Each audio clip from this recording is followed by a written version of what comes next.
Magandang gabi po sa inyong lahat. Maikling katisismo lamang po patungkol sa kamarero at pagpuprosisyon. Ang kamarero ay salitang Espanyol na ang ibig sabihin ay tagapangalaga ng isang imahen. Minanang santo, kung ang isang kamarero ay may pinangangalaga ang santo at ipinamana sa ibang tao, siya ay tinatawag na rekamadero.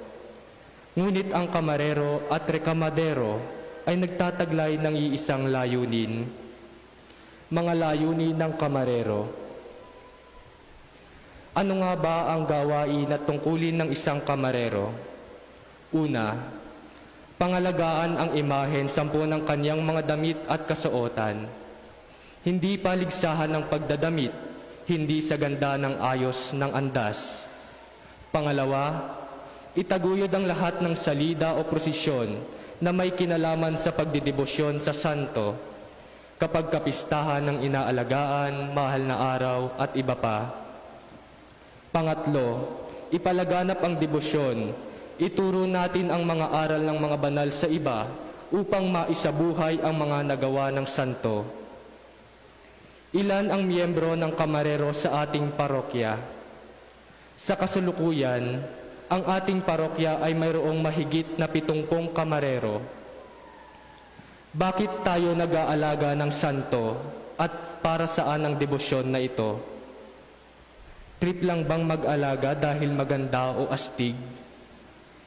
Mga kapatid, una, sinasabi sa ating kredo na naniniwala tayo sa kalipunan ng mga banal. Sila ang mga tao na namuhay sa kabanalan at tumalima sa kalooban ng Diyos noong sila ay nasa lupa pa. Ikalawa, sila ay ating mga patron na mula sa salitang padron o sa Ingles ay pattern, na ang ibig sabihin ay dapat pamarisan o sundan. Maging halimbawa at modelo sa buhay ng kabanalan upang tayo, tulad nila, ay tumalima rin sa kalooban ng Diyos. Sa totoo lang, malaki ang responsibilidad ng isang kamarero sa pag-aalaga ng santo, gaya ng nabanggit kanina, pangalagaan ang imahen. Hindi natin pwedeng ituring na estatwa o palamuti sa tahanan o sa mga gawaing pangsimbahan, bagkus sila ang nagtuturo sa atin ng aral at kabanalan na kanilang naisabuhay na.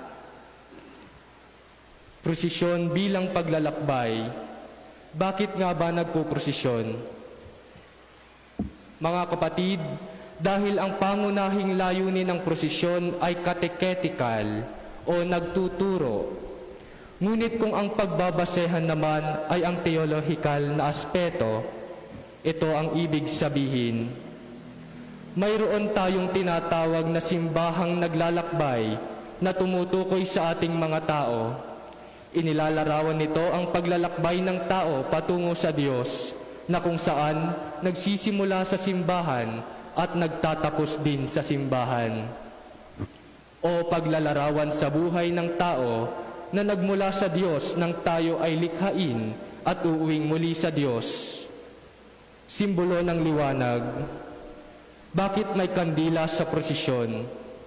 Dahil ang kandila ay sumasagisag sa liwanag na ibinibigay ni Kristo, liwanag na sumisimbolo sa kanyang kaningningan bilang Diyos at tagapagligtas. Si Jesus ang ilaw at asin ng sanlibutan.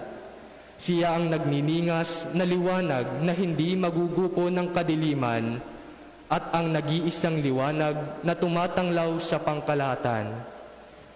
Yun lamang po at maraming salamat.